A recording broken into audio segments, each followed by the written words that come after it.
YouTube? This is Logan here today, bringing you guys a battle I have up against the Gopher. Yeah, this is basically a rematch battle I have up against him. And this is actually a pretty interesting battle, so you guys need to stay tuned and watch. Looking at his team, he has the Big Fret, Garchomp, Greninja, Dolphin, Caesar, Chandelure, and Smeargle. And you guys pretty much on my team. It's been kind of standard here lately, but I've got some new Pokemon coming your way, so you just have to sit back and watch some of these older ones for right now. But anyway, he starts off with that Smeargle, and I start off with the perfect counter to Smeargle, guys, and it's my Emipom. Even though he has a spiky shield, and I'm going to take some recoil damage somewhere along the way, it's alright, because Emipom double hit, look at that, it's a one-hit KO. And he may have the focus sash, it don't matter. I mean, he's out, man. Double hit you twice, and boom. Here comes that big old Greninja though, and so I go to my Ferrothorn, and he goes for that Ice Beam, and that's all good and dandy because my Ferrothorn is actually capable of taking some of those hits. And here I was like, okay, if he's gonna stay in, I might as well go for the Gyro Ball.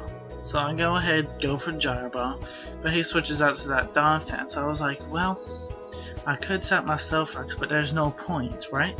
So I go into my Nidoqueen, and I thought he was on just Rapid Spin, predicting me to set my Stealth-Rox. No. Just goes straight for that Earthquake. So now I'm down to Special Attacker, and that was pretty much my only Special Attacker other than the Salamence, which has one Special Attacking move, and that's Flamethrower. And as you see right there, it didn't even do that much, that Salamence. So I'm like, this thing's not good. I'm just gonna try to get as much damage as possible. I get the Burn, which is amazing. That was awesome. He goes for that Ice Shard. I think I live with 54 HP. And so I go for another Flamethrower, and Donphan is pretty much knocked out from the burn recoil damage. So that was alright. You know, my Salamence is still at decent enough health, you know. I might be able to come back in later and do some work. So here comes this Chandelure. I go to my Noctowl. He goes for that Fire Blast, and Noctowl takes it relatively well, you know. Noctowl's a decent special wall.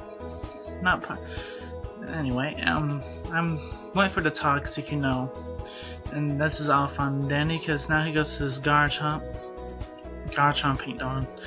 I'm not gonna let Garchomp touch my Noctowl. That's one thing, because I gotta keep my Noctowl alive. So yeah, Garchomp's poison. Everything's looking fine and dandy. I go for the Protect. And you know, I mean, this is pretty simple, you know. I'm trying to Toxic Stall right here. I believe since Garchomp can pretty much outspeed me, I'm gonna switch out. Because I did see that Stone Edge first off, so now I kinda know, okay, he's gonna go for that Stone Edge. Go to Ferrothorn. Ferrothorn should be able to take at least one or two of them. Judging how much damage that was, Ferrothorn can actually take a couple. And right here, this is where I said, hey, I can go ahead and set my Stealth-Rox, you know, Donphan's out of the way, thanks to my Salamence, you know, so I mean, why not set up some Stealth-Rox? Here comes this Chandelure, and I just stayed in. I was hoping for him to over-predict or something, but at the same time, Ferrothorn kind of did its job, and I did not really need anything to come in on a Fire Blast anyway. So I go to my Tyranitar, go for that Sandstream, you know, and he decides to go ahead, switch out, goes to a Caesar, and I believe I hit it with an Earthquake, if I'm not mistaken. Yes, I think I'm a little bit ahead of my narrations actually, but yeah, he does go for that I go for that Earthquake, and I think he over predicts right here. Yeah, he does. He over predicts right here, expecting me to switch out. So I get another Earthquake off, and boom goes. He still lives though, you know. So I mean, I was like, crap. So I kind of lost Tyranitar. I mean, it's not really looking too well for me. But I do have my Emipom, and I know one Fake Out can knock this thing out. So I'm like, okay, I still have the higher priority, right? But anyway, Emipom comes in, Fake Out's the Garchomp instead. He switches out to Garchomp. And now I go for that double hit to knock out the Garchomp, because this Garchomp can be very dangerous if I'm not careful around it, you know. So I mean, might as well go ahead, take Garchomp out if I have to, and it's all good and dandy, you know. Garchomp's now pretty much out, so I'm looking pretty good. My opponent, he's trying to look good, you know. I mean, that's a Caesar, and I'm pretty sure now he can outspeed my Emipalm, right? But he dies to the Stealth Rock, so I was like, yes. Here comes the Greninja. I think I'll leave. No, I switch out Emipalm, yes. And I go into my Noctowl. He goes for an Ice Beam right here. Yeah, Noctowl cannot take a Ice Beam from Greninja he can't take it well. I learned that out. I learned it like a couple of weeks ago.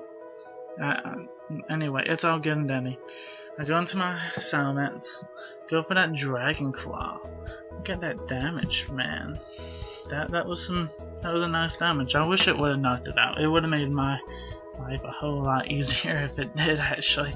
Because now he's able to go into Chandler and pretty much beat up my Emipalm from here. Because Emipalm's my last Pokemon. Emipalm has Astonish. Now if I would have got the flinch with Astonish, I would have won the battle, obvious, but I don't. And pretty much he hits me with an Energy Ball, and good game. So Gopher, that was a pretty good game. Y'all, I hope you guys enjoyed the battle, and this is Logan signing out. Goodbye, I guess.